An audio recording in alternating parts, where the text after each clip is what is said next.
Assalamualaikum warahmatullahi wabarakatuh. Perkenalkan, nama saya Melinda Meriatul Kiptia, Fakultas Ilmu Sosial dan Ilmu Politik, Program Studi Ilmu Pemerintahan. Di kesempatan kali ini, saya akan menjelaskan tentang partai politik dan fungsi partai politik, yang poinnya mendorong akuntabilitas publik. Materi yang akan saya bawakan tugas dari Bapak Dosen Ade Putra Ode Amane, Esos MSI, yang mengajar mata kuliah Tata Kelola Pemilu Indonesia. Sebelum itu, saya akan menjelaskan apa itu partai politik.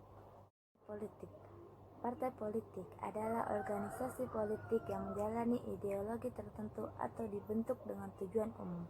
Definisi lainnya adalah kelompok yang terorganisir yang anggota-anggotanya mempunyai orientasi, nilai-nilai, dan cita-cita yang sama.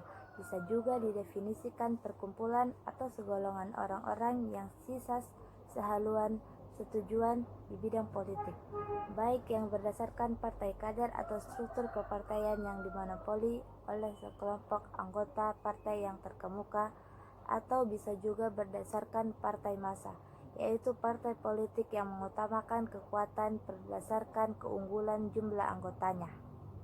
Politik sebagai sarana pendidikan politik, artikulasi politik, komunikasi politik, sosialisasi politik, agregasi politik, dan rekrutmen, sehingga partai politik mempengaruhi sistem politik untuk pencapaian negara yang demokratis, dan warga negara masyarakat Indonesia akan memiliki kesadaran dalam kehidupan berpolitik.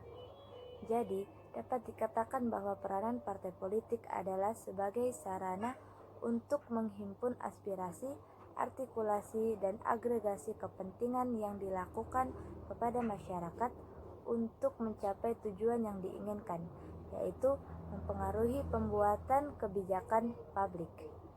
Selain memiliki fungsi, partai politik juga mempunyai tujuan, di mana tujuan partai politik adalah mewujudkan cita-cita bangsa, mengembangkan kehidupan demokrasi bagi seluruh masyarakat Indonesia. Dengan adanya partai politik ini, masyarakat Indonesia semakin mengenal pendidikan politik yang diberikan partai politik kepada masyarakat. Apa itu akuntabilitas publik? Akuntabilitas publik merupakan kewajiban individu maupun organisasi untuk menyajikan, melaporkan, mengungkapkan, dan mempertanggungjawabkan segala aktivitas dan kegiatan yang sudah diamanatkan kepada mereka. Salah satu unsur yang penting untuk dilaporkan adalah keuangan. Bila dalam ruang lingkup organisasi atau perusahaan, maka akuntabilitas akan dibuat oleh pimpinan maupun pihak-pihak yang memegang wewenang.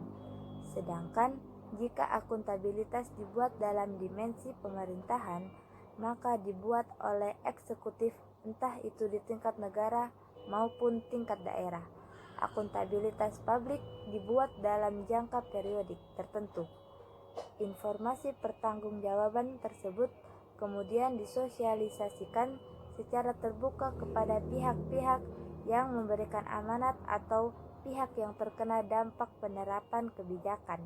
Sebagai contoh, dalam ruang lingkup yang sederhana, ketika Ketua RT atau Karang Taruna mengadakan kegiatan 17 Agustusan yang memberikan berbagai door prize yang sumber dananya dari iuran warga, maka di akhir kegiatan panitia harus membuat laporan pertanggungjawaban kepanitiaan, berapa pemasukan dan pengeluarannya, detail alokasi dana, sisa dana, persiapan, hingga bagaimana proses berjalannya kegiatan. Laporan akuntabilitas tersebut kemudian dipampang di papan informasi sehingga seluruh warga RT tersebut bisa melihat dan mengontrol transparansi penggunaan dana.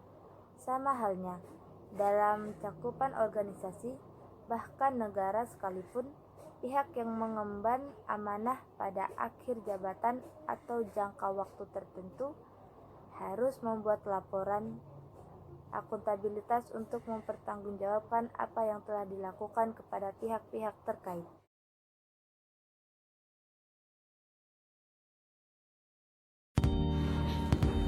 Aspek-aspek akuntabilitas. 1. Akuntabilitas adalah sebuah hubungan. Accountability is a relationship 2. Hubungan yang dimaksud adalah hubungan dua pihak antara individu, kelompok, institusi dengan negara dan masyarakat.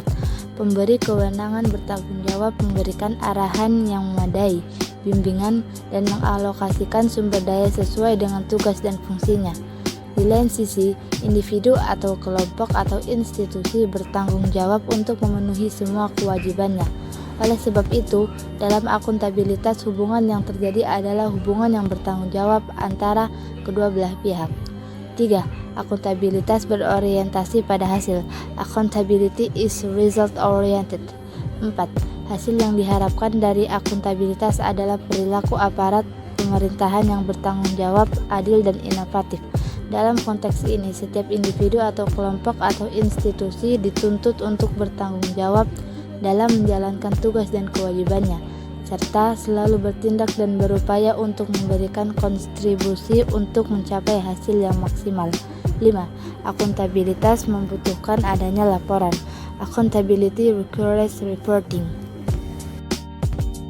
6. Laporan kinerja adalah perwujudan dari akuntabilitas. Dengan memberikan laporan kinerja berarti mampu menjelaskan terhadap tindakan dan hasil yang telah dicapai oleh individu atau kelompok atau institusi, serta mampu memberikan bukti nyata dari hasil dan proses yang telah dilakukan. Dalam dunia birokrasi, bentuk akuntabilitas setiap individu berwujud suatu laporan yang didasarkan pada kontrak kerja, sedangkan untuk institusi adalah lakip, laporan akuntabilitas kinerja instansi pemerintah. 7. Akuntabilitas memerlukan konsekuensi. Accountability is meaningless without consequence. 8. Akuntabilitas adalah kewajiban. Kewajiban menunjukkan tanggung jawab dan tanggung jawab menghasilkan konsekuensi. Konsekuensi tersebut dapat berupa penghargaan atau sanksi. 9. Akuntabilitas memperbaiki kinerja. Accountability improves performance. 10. Tujuan utama dari akuntabilitas adalah untuk memperbaiki kinerja dalam memberikan pelayanan kepada masyarakat. Dalam pendekatan akuntabilitas yang bersifat proaktif accountability, akuntabilitas dimaknai sebagai sebuah hubungan dan proses yang direncanakan untuk mencapai tujuan yang telah ditetapkan sejak awal, penempatan sumber daya yang tepat, dan evaluasi kinerja. Dalam hal ini, proses setiap individu atau kelompok atau institusi akan diminta pertanggungjawaban secara aktif yang terlibat dalam proses evaluasi dan berfokus peningkatan kinerja.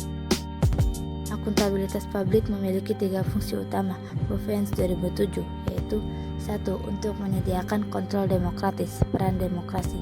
2. Untuk mencegah korupsi dan penyalahgunaan kekuasaan, peran konstitusional. 3. Untuk meningkatkan efisiensi dan efektivitas, peran belajar. Akuntabilitas merupakan kontrak antara pemerintah dengan aparat birokrasi, serta antara pemerintah dengan masyarakat.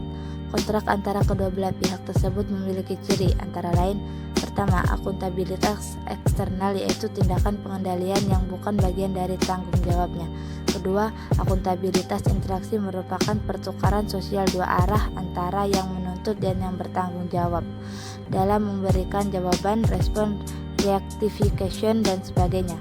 Ketiga, hubungan akuntabilitas merupakan hubungan kekuasaan struktural pemerintah dan publik yang dapat dilakukan secara asimetri sebagai haknya untuk menuntut jawaban. Mulgan 2003. Akuntabilitas publik terdiri atas 2 macam, yaitu akuntabilitas vertikal, vertical accountability, dan akuntabilitas horizontal, horizontal accountability. Akuntabilitas vertikal adalah pertanggungjawaban atas pengelolaan dana kepada otoritas yang lebih tinggi, misalnya pertanggungjawaban unit kerja, dinas, kepada pemerintah daerah, kemudian pemerintah daerah kepada pemerintah pusat kepada MPR. Akuntabilitas vertikal membutuhkan pejabat pemerintah untuk melaporkan ke bawah, kepada publik, pelaksanaan pemilu, referendum, dan berbagai mekanisme akuntabilitas publik yang melibatkan tekanan dari warga. Akuntabilitas horizontal adalah pertanggungjawaban kepada masyarakat luas. Akuntabilitas ini membutuhkan pejabat pemerintah untuk melaporkan ke samping, kepada para pejabat lainnya dan lembaga negara. Contohnya adalah Lembaga Pemilihan Umum yang Independen, Komisi Pemberantas Korupsi, dan Komisi Investigasi Legislatif. Sekian penjelasan dari saya. Semoga video ini dapat bermanfaat untuk kita semua. Assalamualaikum warahmatullahi wabarakatuh.